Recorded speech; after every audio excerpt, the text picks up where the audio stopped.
Hello. Okay, today I would like to talk about magic. What is magic?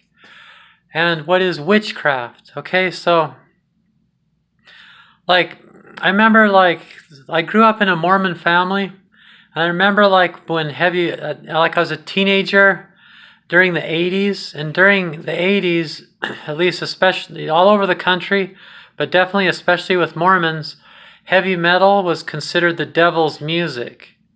And so I remember I was taught a lot about that, like beware of the devil's music, these bands like the Rolling Stones and the Police and Queen and Iron Maiden and Van Halen and Def Leppard and AC/DC and Wasp and Motley Crue and there was a bunch of bands that were considered the devil's music bands.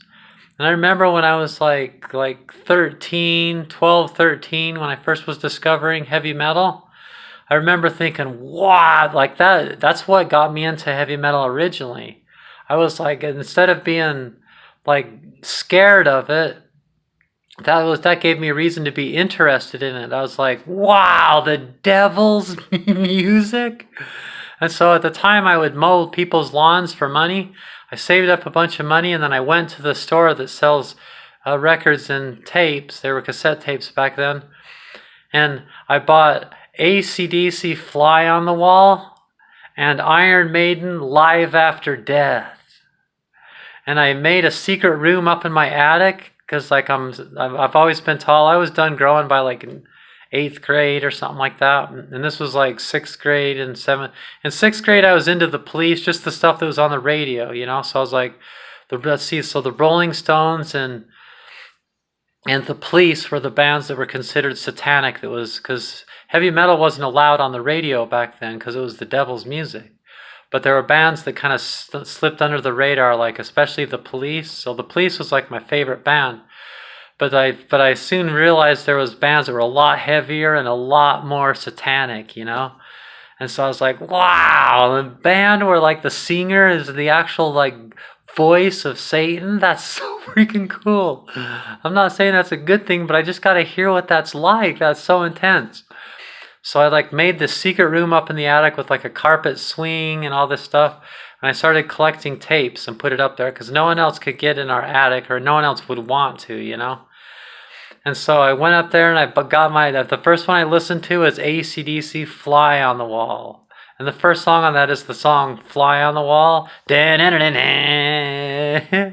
I listened to it. Oh yeah! Oh, Chai! Get out of my face and my story. I was like, wow. To me, that was the devil's voice. I was like, wow. Wow, that's so evil. And then I put on Iron Maiden Live After Death. And the first song on that album, it's the Churchill speech. Like the Winston Churchill, the Prime Minister of England in World War II, gives the speech, we shall fight on the land with great courage and strength in the air. We shall never surrender, whatever the cause may be. We shall fight on the ground. And it's that thing. But I didn't know who Winston Churchill was. I didn't have any background on that, And so I was just like, it sounded like a bunch of fire. And I was imagining all these people in black robes and everything. And then I was staring at the cover of Iron Maiden Live After Death, which is one of the most fantastic paintings. It compares with Michelangelo, and I mean the painting that's the cover of the Iron Maiden Live After Death album. If you haven't seen it, it's one of the greatest pieces of artwork in human history since the beginning of time.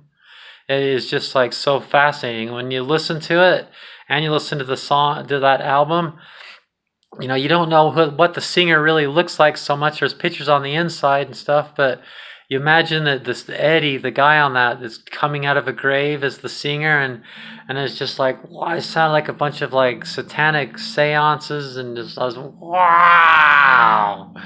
It was just so crazy, So then when I got older, I started wondering about meditation and how to meditate, And at first, just like people from really superstitious backgrounds, like Mormons and that believe weird things like that, like if you think that astral traveling and meditation and things like that, like you think that you're gonna just all of a sudden be inside of this like car and it's gonna, or it's gonna, like those scenes on Superman when you're flying, when he gets Lois Lane and he's showing her what it's like to fly. That's what you think it's gonna be like. You're like, oh, whoa, there's the ground down there.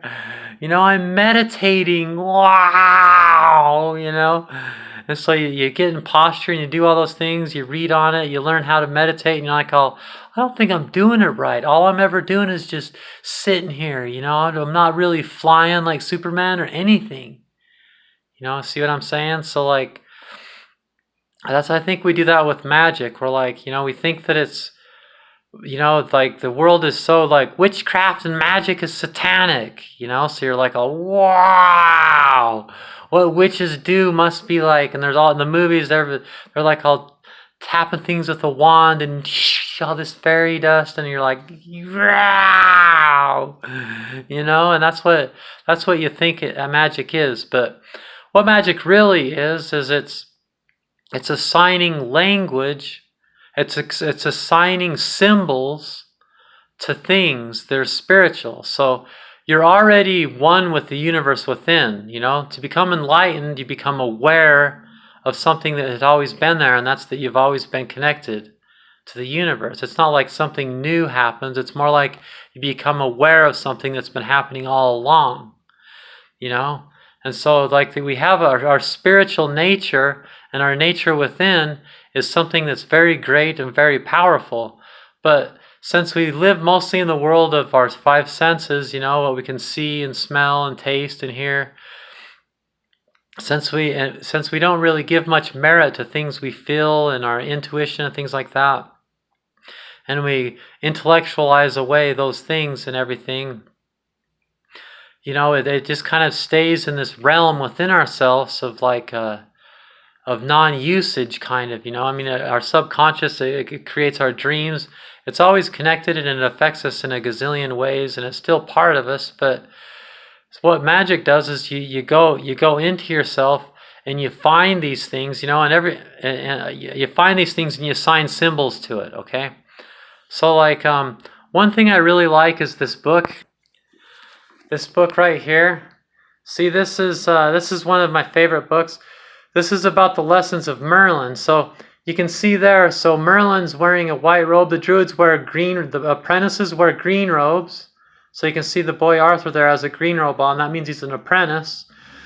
The bards have a blue robe, and then the elders have a white robe. So this is an elder who's Merlin teaching an apprentice, who's his apprentice, Arthur there.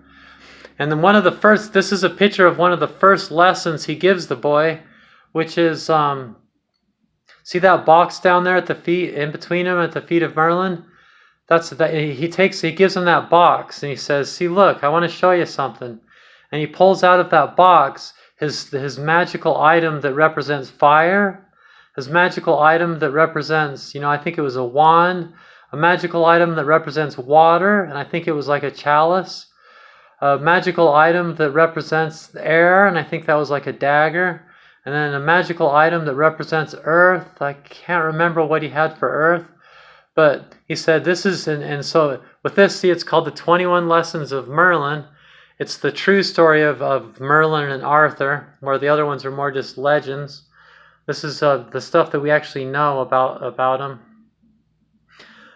It's a great book. It breaks everything into modern time, and it's blah, blah. Anyway, that's another story.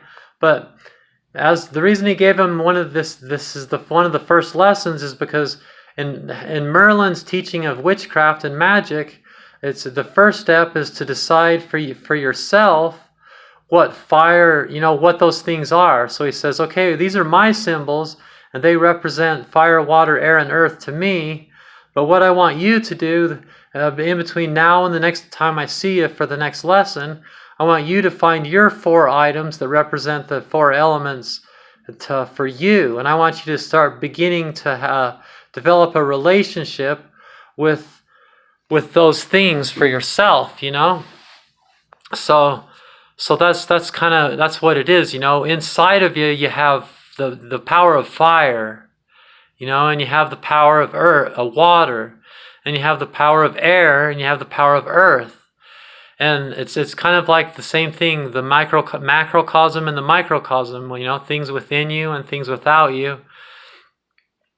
And you can see that around. You can see that the earth uses those too, and we're one with the earth, So like within you and without you, the kind of the powers of nature, everything can correspond to one of those things. So at another point, he brings, a much later lesson, Merlin brings Arthur to his garden. And he shows him, in one section of his garden is all the plants that correspond to fire and fire magic. And for the most part, they're red plants, red roses, red vegetables, red things, And then he goes over here, and these are the plants that correspond to water. And there are a bunch of plants, mostly blue and things like that. And then these are the plants that correspond to air. And these are the plants that correspond. He has his garden divided up that way. Because his teaching is that that's how a magician works their magic. They break everything down so that it corresponds into one of those four categories: fire, water, air, and earth. See? So that's because that's what magic is. Magic is taking the things inside you and outside of you. It's not like there's rules to it. It's just that through awareness you realize that you connect with everything within, Even with like quantum physics and things like that, you can even get real deep about it, how we affect things from within and things like that, So magic is assigning the symbols that do that. So like in the Kabbalah, like my favorite system of, the tool, the main tool I use is the tarot deck.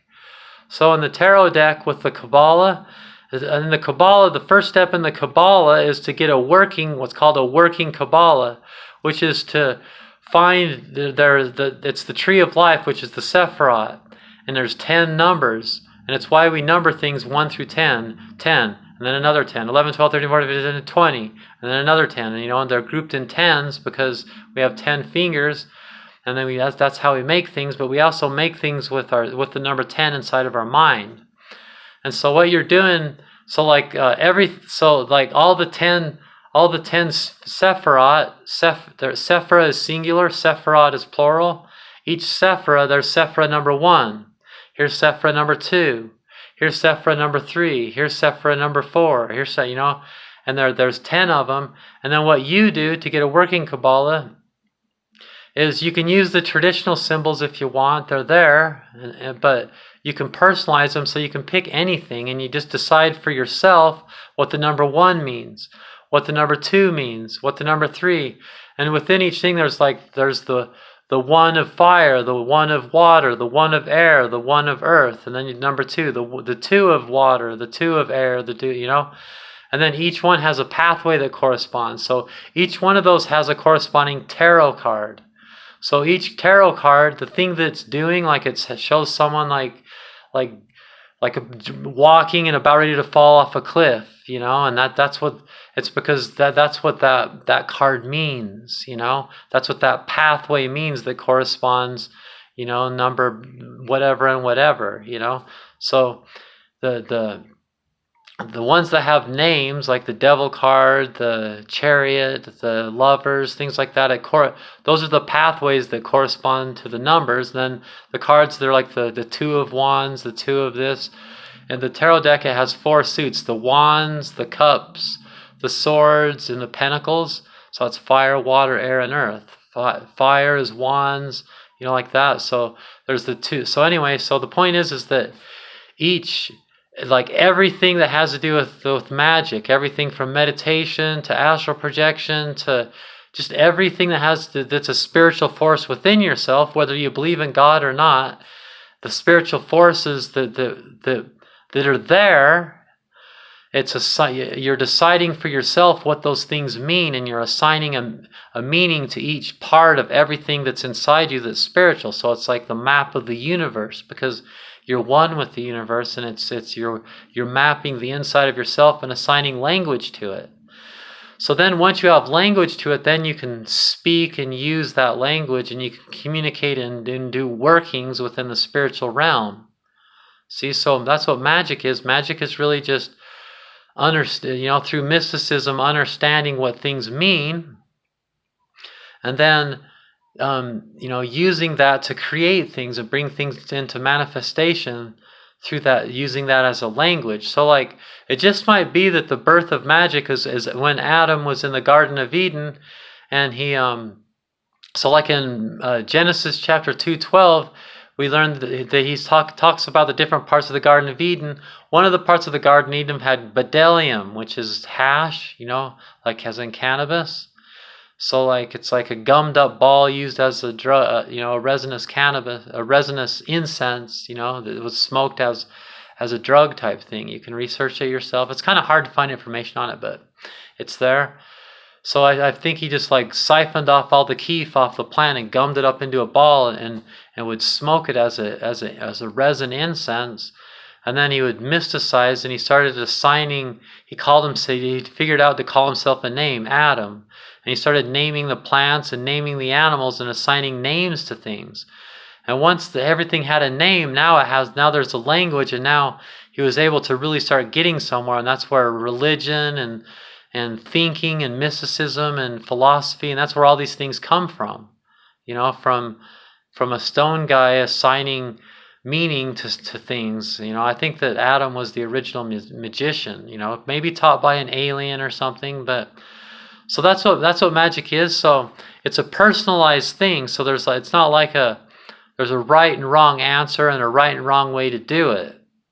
You can do it. You can, if you read if you listen to the audio book from my book, The Dragonfly Sutra, you can see how I've assigned all these meanings to all these things.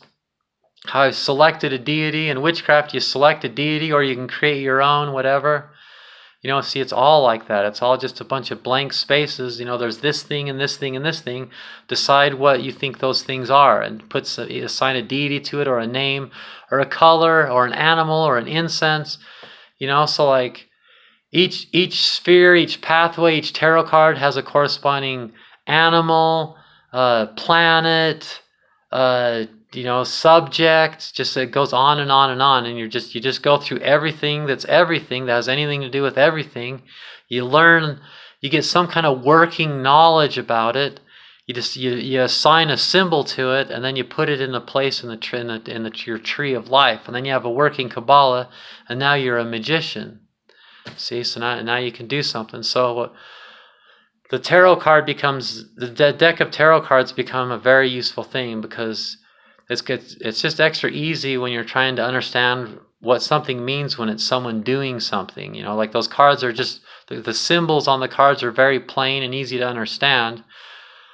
So it's just very useful, and then it's just like, it's very convenient. So that's what magic is. It's a signing. Anyway, that's redundant. You can see where I'm going.